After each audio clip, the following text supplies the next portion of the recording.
নবীকে বলছে আল্লাহ বন্ধু আপনার উম্মতের প্রত্যেকের আমলনামা আমি আপনার হাতে দেখাবো, আপনার হাতে আপনার সামনে পেশ করব, আপনি দেখে কথা বলবেন আমার কাছে। সুপারিশ আপনি কইরেন মানা নাই, কিন্তু আপনি দেখা করবেন। রাসূলুল্লাহ সাল্লাল্লাহু আলাইহি ওয়াসাল্লাম যদি হাসরের ময়দানে এরকম আমলনামা খুলে উল্টায় আর পৃষ্ঠার পর পৃষ্ঠা দেখে ফজর নাই, জোহর নাই, আসর নাই, মাগরিব নাই, ইশা নাই, শনিবার রবিবার, মদ জুয়া, অবৈধ উপার্জন, গান বাদ্য, নাটক, সিনেমা, জিনা, ব্যভিচার, বেহায়া, বেপর্দা সব উল্টায়। আল্লাহর নবী সাল্লাল্লাহু আলাইহি সাল্লাম তখন বলবে উম্মত কি এটা? উম্মত আমার 23 বছরের এত চোখের পানির কথা একবারও মনে হয় নাই, কি আনছো এটা আমারে?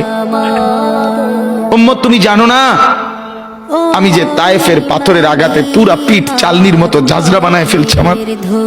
শোনো নাই তুমি? আমারে যে উহুদের ময়দানে দান দান শহীদ করে রক্তাক্ত করছে, তুমি শোনো নাই? আমি যে 14 দিন পেটে ক্ষুধার তাড়নায় পাথর বাঁধছিলাম, উম্মত তোমার মনে নাই? একবারও শোনো নাই আমার ক্ষুধার কষ্ট, আমার পিঠের ব্যথা, আমার দাঁতের ব্যথা, আমার কাঁধে 2টা কড়া ঢুকে গেছে উম্মত?